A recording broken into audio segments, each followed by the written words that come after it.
नमस्कार, स्वागत है हमारे फिर से एक नए वीडियो में। और आज मैं आप लोग को दिखाने वाला हूं जो खेसारी लाल यादव जी का एक गाना जो नंबर 1 पे चल रहा है, ट्रेंडिंग नंबर 1 पे, क्योंकि हर जगह सोशल मीडिया पे वायरल हो रहा है। जो जिस गाने का नाम है आप लोग तो जानते ही हैं, जैसे मैं आप लोग को दिखाया भी हूँ। और आप लोग वीडियो के लास्ट तक बने रहिए, मैं आप लोग को दिखाने वाला हूँ ऐसे ऐसे कुछ कॉमेडी।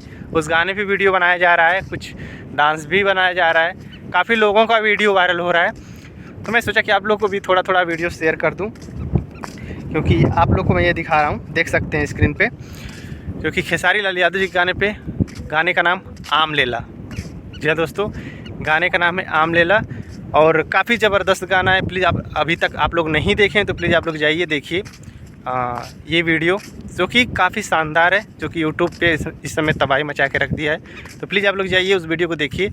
और प्लीज़ इस चैनल पे नए लोग हैं तो चैनल को सब्सक्राइब जरूर करना और वीडियो को लाइक करना और शेयर ज़रूर करना। तो मिलते हैं नेक्स्ट वीडियो में, तब तक के लिए नमस्कार।